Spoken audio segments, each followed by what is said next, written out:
साथियों नमस्कार, my self Vikas Verma from BVM business, A motivational trainer. इसी कड़ी में आज मैं तीसरी वीडियो लेकर आप लोगों के सामने आया हूँ। साथियों, आज हमें बात करनी है कि जीवन में कभी भी निराश नहीं होना चाहिए। हर चीज़ का एक हल होता है, आज नहीं होता है तो कल होता है।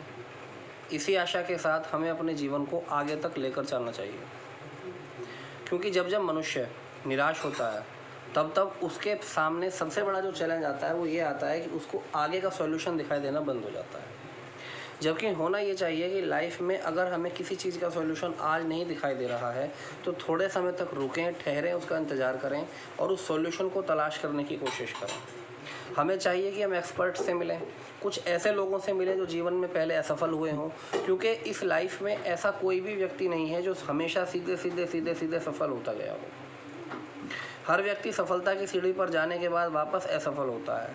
ठीक उसी तरीके से दोस्तों, जैसे सांप सीढ़ी के खेल में 99 नंबर पर एक ऐसा सांप बैठा होता है जो सीधे हमें 10 पर ले आता है। यहाँ इस चीज़ को समझना ज़रूरी है कि कभी भी कोई भी व्यक्ति ऐसा नहीं हो सकता जो सीधे सफलता पर चढ़ता गया हो। 1 से लेकर 100 तक कोई बिरला व्यक्ति ही ऐसा मिलेगा इस संसार में जो 1 से लेकर कामयाबी की 100 सीढ़ियों तक लगातार चढ़ता गया हो। उसे कहीं ना कहीं डाउनफॉल मिला ही होगा। और कुछ लोग तो इतने दुर्भाग्यशाली होते हैं कि उनको हर बार 99 नंबर पर जाकर वो सांप डस लेता है और वो वापस वहीं आ जाते हैं जहाँ से वो चले। तो अपनी कड़ी की बात शुरू करते हैं। उज्जैन नगरी का एक राजा था। वो राजा बड़ा परेशान रहता था। किसी ना किसी बात से उसको मानसिक डिप्रेशन होता रहता था। वो मन में हमेशा दुखी सा रहता था। इतना बड़ा राजपाट, रानियाँ, राजकुमार, राजकुमारियाँ, पैसा, धन, दौलत, ऐश्वर्य सब कुछ उसके पास थी। उज्जैन की प्रजा भी बहुत अच्छी थी, राजा को आदर भी करती थी, राजा की बात भी मानती थी, लेकिन फिर भी राजा बेचैन रहता था। अब उसकी समझ में नहीं आ पा रहा था कि वो ऐसा क्या करे। तो राजा उद्यमशील भी था, राजा कठोर परिश्रमी भी था, राजा बलवान भी था, राजा युद्ध में भी पारंगत था। वो अपने गुरु के पास गया और गुरु के पास जाकर के उसने अपने सामने समस्याएं रखी कि गुरु जी, मेरे मन में हमेशा निराशा का भाव रहता है। मैं कभी भी चीज़ों को सकारात्मक दृष्टिकोण से नहीं देख पाता हूँ। मैं नहीं समझ पा रहा हूँ कि मुझे क्या करना चाहिए लाइफ में और क्या नहीं करना चाहिए। गुरुजी ने आँख मींची और अपनी योग शक्ति के द्वारा उसकी उस वर्तमान परिस्थिति की जांच करी। उससे उन्हें पता चला कि निराश क्यों रहता है।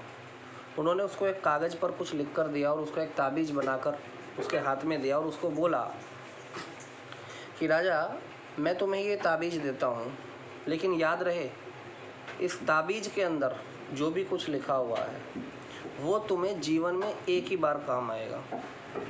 और मेरा आदेश है तुम्हारे लिए कि तुम्हें ये जीवन में उसी समय इस्तेमाल करना है जब तुम्हें ऐसा लगे कि जीवन में अब जीवित रहने के लिए कुछ नहीं बचा है, सब कुछ खत्म होने जा रहा है।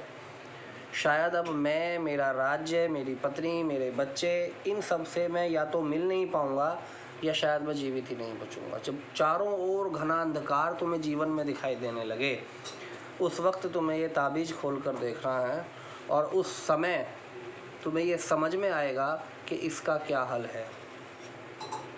ध्यान रखना राजन मेरी बात का। पहले लोग बड़े आज्ञाकारी होते थे। उसने महात्मा जी की बात मानते हुए वो ताबीज़ गले में डाल लिया। 1, 2, 3, 4, 10, 20 वर्ष बीत गए। राजा इस बात को भूल भी गया, लेकिन ताबीज़ गले में था। तो इसी कड़ी में एक बार उज्जैन नगरी पर आक्रमण किया दुश्मनों ने। पूरे नगर को घेर लिया और पूरे नगर को घेरने के बाद बड़ा उत्पात मचाया। राजा जैसे तैसे अपनी जान बचाकर जंगल में गया कुछ सैनिकों के साथ, लेकिन समय देखिए कि वो सारे के सारे सैनिक भी अलग अलग हो गए और राजा अकेला रह गया। तभी राजा की निगाह एक छोटी सी गुफा पर पड़ी। वो उस गुफा के अंदर घुसा। गुफा के अंदर घुसने के बाद वहाँ घनघोर अंधेरा था। राजा ने उसके आगे एक पत्थर लगा लिया ताकि उसे कोई देख ना पाए। केवल थोड़ी सी जगह उसमें खुली रखी जिसमें कि वो झांक सकता था और सांस लेने के लिए हवा। आ जा सकती थी। अब राजा पूरी तरह से निराश हो गया। वो तो पहले से ही निराशावादी था, लेकिन ऐसे समय में तो कोई भी निराश हो जाए। राजा निराश हुआ। निराश होने के बाद राजा ने अपने आप के बारे में सोचना शुरू किया कि मैं क्या करूं, मैं क्या कर सकता हूं, मैं किस तरह से अपनी जान बचा सकता हूं, किस तरह अपने राज्य को बचा सकता हूं। ऐसी सोच लगातार उसके माइंड में इधर से उधर से आ रही थी। इसी बीच में उसे याद आया, उसका हाथ धीरे धीरे अपने गले में गया तो उसे याद आया मेरे गले में एक लॉकेट है, और उस ताबीज़ के अंदर, उस लॉकेट के अंदर कुछ महात्मा जी ने लिख करके दिया था। उसने उस ताबीज़ को खोला, उसके अंदर एक छोटा सा कागज़ था और उस कागज़ में सिर्फ एक ही वाक्य लिखा हुआ था। साथियों ध्यान से सुनिएगा, सिर्फ एक ही वाक्य। वो वाक्य क्या था? अच्छा कट चुका है, बुरा चल रहा है, तू ठहर और इंतज़ार कर, ये भी कट जाएगा।